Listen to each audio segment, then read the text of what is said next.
একটা শিয়াল গাধার কাছে এসে বলল, জঙ্গলের রাজা সিংহ তোমাকে ডেকেছে। কারণ হলো সে তীর্থযাত্রায় বের হবে, আর তার অনুপস্থিতিতে এই জঙ্গলের রাজত্ব সে তোমার হাতে তুলে দিতে চায়। এ ব্যাপারে তোমার কি মতামত? শিয়ালের এই কথা শুনে গাধা তো মহা খুশি। সে শিয়ালের কথা মতো সিংহের কাছে চলে গেল।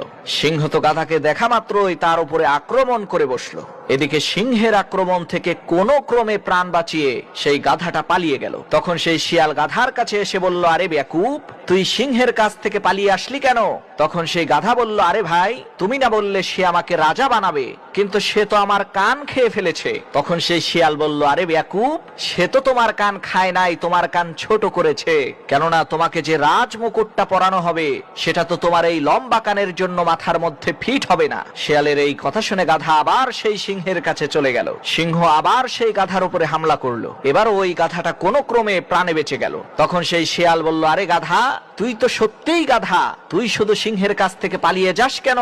তখন সেই গাধাটা শিয়ালকে বলল, আরে ধোঁকাবাজ, ওই সিংহ তো আবার আমার উপরে হামলা করলো।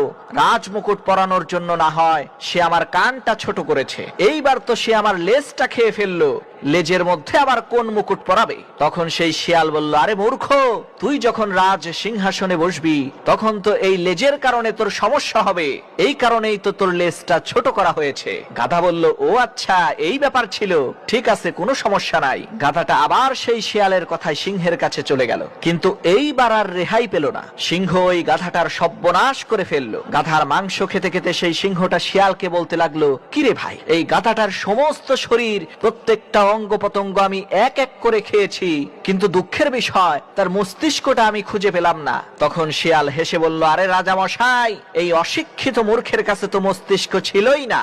যদি তার কাছে মস্তিষ্ক থাকতো তাহলে দুইবার ধোঁকা খাওয়ার পরেও তৃতীয়বার কি সে আপনার কাছে আসতো বলেন? প্রিয় ভাই সব, আমাদের ওই গাধার মতো মস্তিষ্ক নেই। যদি মস্তিষ্ক থাকতো তাহলে নির্বাচনের সময় রাজনৈতিক নেতাদের ওয়াদা শুনে বারবার ধোঁকা খাওয়ার পরেও আবার তাদেরকে ভোট দিয়ে জয়যুক্ত করতাম না।